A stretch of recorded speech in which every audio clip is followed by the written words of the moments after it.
Hello students, welcome back to my channel education for success. Students, हम पढ़ रहे हैं क्लास 10th का चैप्टर नंबर 15 प्रोबेबिलिटी।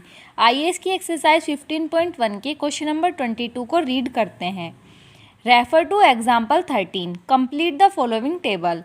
स्टूडेंट्स, इस क्वेश्चन में गिवन है कि हमें इस टेबल को कंप्लीट करना है, जिसमें दे रखा है event sum on 2 dice. Means हमने 2 डाई थ्रो किए हैं, उनके ऊपर ये सम आने की प्रोबेबिलिटी 2, 3, 4, 5, 6, 7, 8, 9, 10, 11, 12 और नीचे इसकी प्रोबेबिलिटी निकालनी। स्टूडेंट्स, इस क्वेश्चन को मैं आपको डाइस की हेल्प से समझाऊंगी। सपोज हमें फर्स्ट केस में निकालना है कि डाइस के ऊपर सम 2 आए। इसके लिए यदि हम 2 डाइस लेंगे तो एक के ऊपर 1 आ सकता है, एक के ऊपर 1, तो इन दोनों को कंबाइन करके सम 2।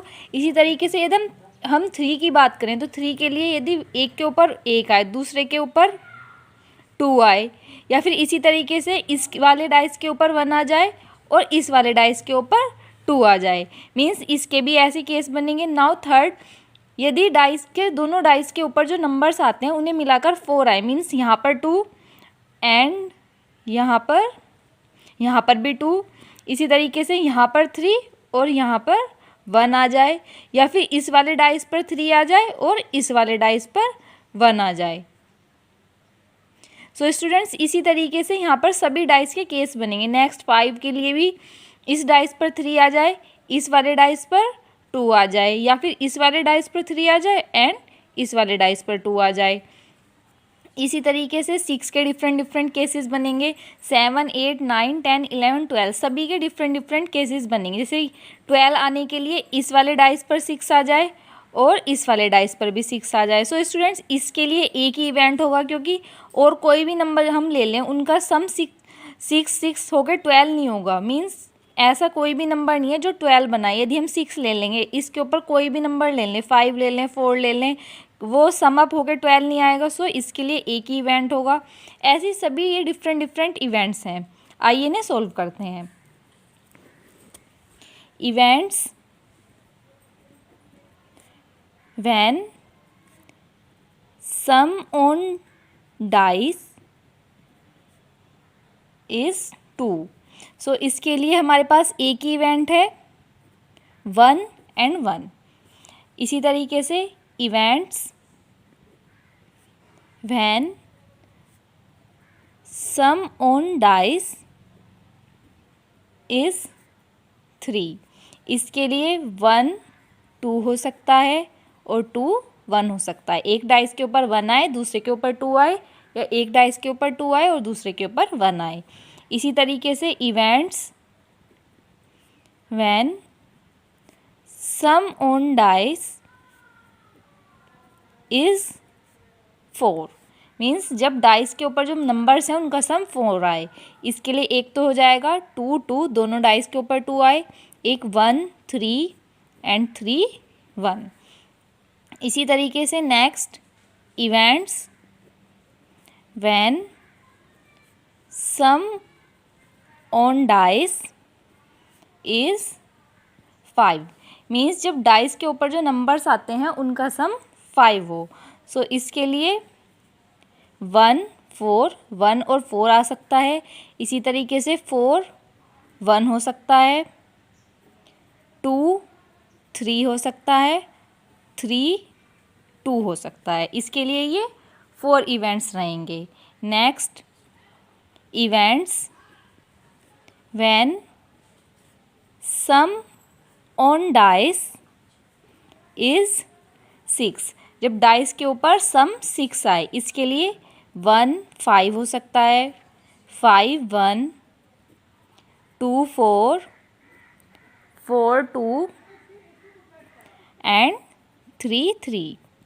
मीन्स दोनों डाइस के ऊपर 3 3 आए। इसी तरीके से फिर next events when sum on dice is 7। Means जब डाइस के ऊपर जो सम हो वो 7 हो। इसके लिए 1 6, 6 1, 2 5, 5 2।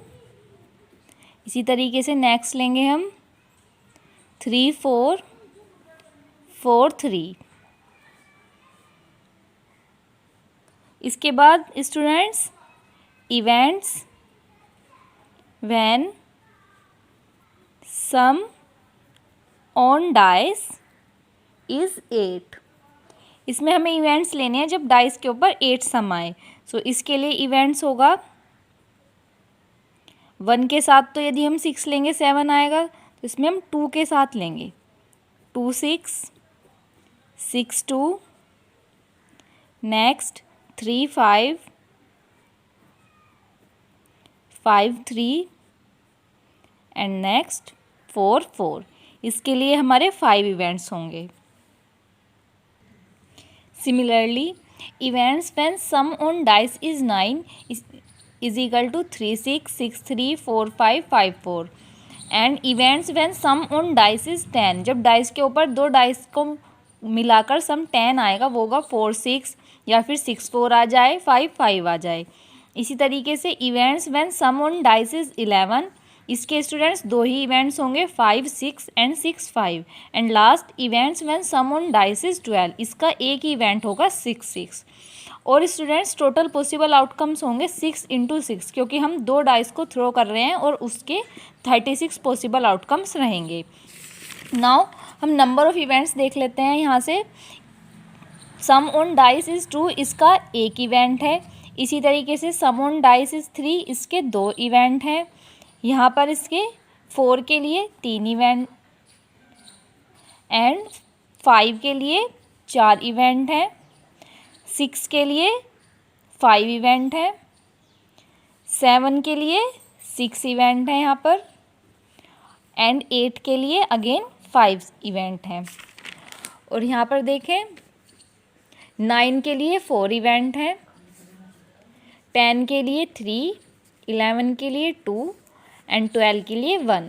आइए अब इस टेबल को कंप्लीट करते हैं। टेबल में हमें प्रोबेबिलिटी निकालनी है। स्टूडेंट्स प्रोबेबिलिटी में ऊपर होते हैं नंबर ऑफ पॉसिबल आउटकम्स और नीचे होते हैं टोटल आउटकम्स। सो यदि हम 2 के लिए बात करें तो पॉसिबल आउटकम 1 है और टोटल आउटकम 36। इसी तरीके से सम 3 के लिए बात करेंगे, possible outcome 2 and total outcome 36। Again sum 4 के लिए पॉसिबल आउटकम्स 3 हैं और टोटल आउटकम्स 36 हैं। 5 के लिए 4, नीचे 36। इसी तरीके से 6 के लिए पॉसिबल आउटकम्स 5 अपॉन 36। 7 के लिए 6 अपॉन 36। नाउ 8 के लिए पॉसिबल आउटकम्स 5 अपॉन 36। और 9 के लिए हम अभी करके आए हैं 4 अपॉन 36। 10 के लिए 3, 11 के लिए 2 एंड 12 के लिए 1। इनकी वैल्यूज़ यहाँ पर पुट करेंगे। 3 upon 36, 2 upon 36 and 1 upon 36। So students ये हो गया है हमारा क्वेश्चन नंबर 22 का पार्ट 1। स्टूडेंट्स आइए इस क्वेश्चन का सेकंड पार्ट रीड करते हैं। A student argues that there are 11 possible outcomes 2 3 4 5 6 7 8 9 10 11 and 12। Therefore each of them has a probability 1/11। Do you agree with this argument? Justify your answer. Student second part में बोला है कि एक student ये argue करता है कि इसमें हमारे पास 11 पॉसिबल आउटकम्स हैं, 2 3 4 5 6 7 8 9 10 11 एंड 12। सो वो बोलता है कि इनमें से ईच इवेंट की प्रोबेबिलिटी 1/11 है। हमें बताना है कि हम इस बात से सहमत हैं कि नहीं। स्टूडेंट्स हमने अभी टेबल बनाई है, आप देखिए जितने भी इवेंट्स हैं उनकी प्रोबेबिलिटी डिफरेंट है। किसी की 1/36 है, 2/36 है, सभी इवेंट्स की अपनी अलग अलग प्रोबेबिलिटी है। सो हम यहाँ से कंक्लूड कर सकते हैं कि ये स्टूडेंट्स जो आर्ग्यू कर रहा है वो गलत है, सबकी प्रोबेबिलिटी 1/11 नहीं है। So we are not agree with the student